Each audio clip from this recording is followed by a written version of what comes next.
Tidak ada yang abadi dalam kehidupan ini. Yang kedua, yang namanya amanah itu pasti berubah. Sahabat sekalian, dalam surat An-Nas, Allah Subhanahu wa Ta'ala menyebut dirinya sebagai Malikin Nas, yang dalam bahasa kita diterjemahkan dengan Raja Manusia. Pernyataan tersebut memunculkan satu pertanyaan. Mengapa Allah Subhanahu wa Ta'ala disebut Raja? Ya, jawabannya pasti. Allah disebut Raja karena dialah pemilik manusia. Bukan hanya manusia, alam semesta beserta isinya pun milik Allah Subhanahu wa Ta'ala. Pemilik inilah yang resikonya akan menjadi penguasa atau menjadi raja. Sebagai ilustrasi, dalam kehidupan kerajaan, seorang raja disebut raja karena ia dianggap sebagai pemilik wilayah itu. Jika seseorang tidak dianggap memiliki wilayah, maka ia tidak akan disebut raja.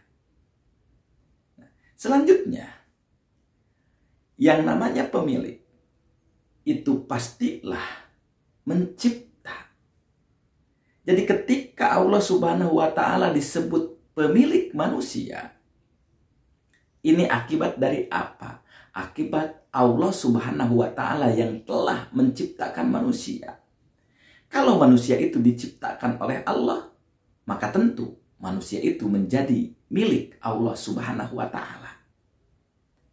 Sebagai contoh, ketika kita masih kecil, kemudian kita membuat mainan. Nah, pertanyaannya, mainan yang kita buat itu menjadi apanya kita? Sehingga ketika ada orang merebut, kita akan berusaha untuk melawannya. Ketika ada yang merusak, kita akan marah kepada orang yang merusaknya. Jawabannya pasti. Karena kitalah yang membuat mainan itu. Karena kita yang membuat, maka kita menjadi pemilik mainan itu. Karenanya, dalam dunia hari ini, kita pun sering mendengar istilah hak cipta. Sahabat sekalian, ketika Allah disebut sebagai pemilik manusia, maka muncul satu pertanyaan. Apa gerangan yang dimiliki oleh manusia? Seandainya manusia memiliki tanah, memiliki rumah, memiliki kendaraan mewah, memiliki tahta dan lain sebagainya. Semua itu betulkah milik manusia? Jawabannya pasti. Bukankah manusia itu milik Allah? Seandainya manusia itu milik Allah, maka tahta, harta, dan lain sebagainya yang diklaim sebagai milik manusia itu pada dasarnya adalah milik Allah Subhanahu wa Ta'ala. Sebagai contoh, ketika seorang pemuda mencintai perempuan yang memiliki motor, lalu si perempuan itu akhirnya dinikahi oleh pemuda tersebut. Pertanyaannya, pemuda itu dapat siapa dan dapat apa? Kita bisa mengatakan bahwa si pemuda itu di samping bisa menikahi perempuan tadi, ia pun menjadi memiliki motor. Mengapa demikian?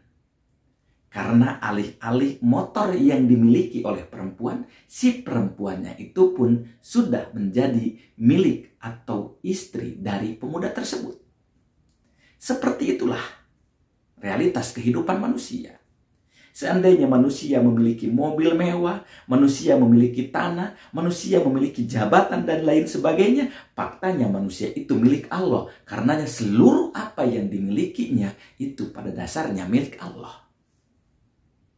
Sahabat sekalian, Fakta ini lebih jelas ketika kita membincangkan masalah waris. Pada saat seseorang meninggal dunia, kemudian ia meninggalkan mobil, meninggalkan rumah, meninggalkan harta, dan lain sebagainya. Semua itu milik siapa? Terkadang orang menjawab, itu semua milik ahli waris. Ini jawaban yang keliru. Karena kalaulah semua itu milik ahli waris, berarti yang berhak mengatur adalah ahli waris sesuai dengan keinginannya.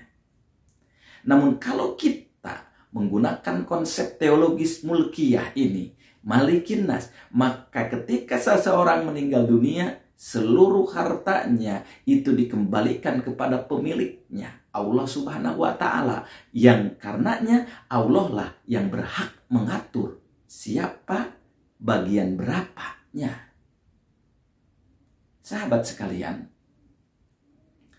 dengan demikian dapat kita katakan bahwa malikin nas mengingatkan umat Islam akan kepemilikan Allah Subhanahu wa Ta'ala. Allah lah sebagai pemilik mutlak. Nah, kalau Allah sebagai pemilik mutlak, maka manusia itu sebagai pengemban amanah. Jadi apapun yang diberikan kepada kita, baik itu harta, tahta, hatta, nyawa sekalipun, itu bukan milik mutlak manusia. Itu semua sebagai amanah, titipan.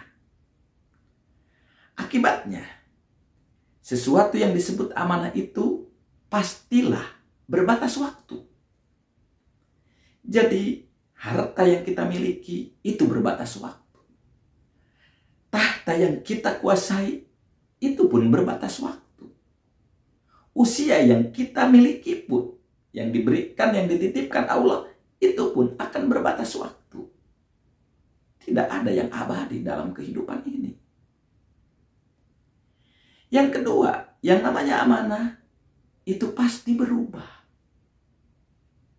Diri kita yang asalnya muda, sekarang sudah rentak, sudah tidak berdaya bahkan.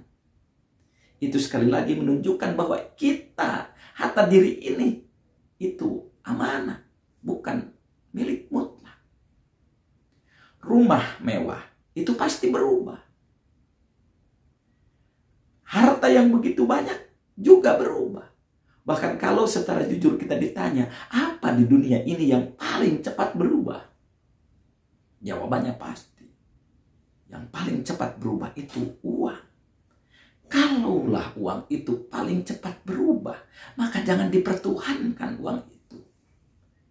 Karena sekali lagi, sesuatu yang berubah itu bukan milik, tapi amanah. Berbaik-baiklah kepada amanah yang Allah berikan kepada kita, sesuai dengan kehendak, sesuai dengan keinginan, sesuai dengan petunjuk pemiliknya.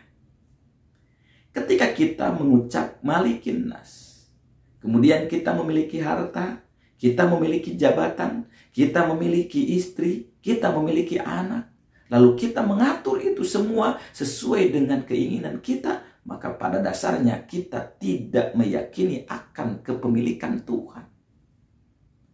Bukti bahwa kita menyebutkan Allah sebagai Raja manusia, apapun yang melekat pada diri kita harus diatur sesuai dengan petunjuk Allah Subhanahu wa Ta'ala.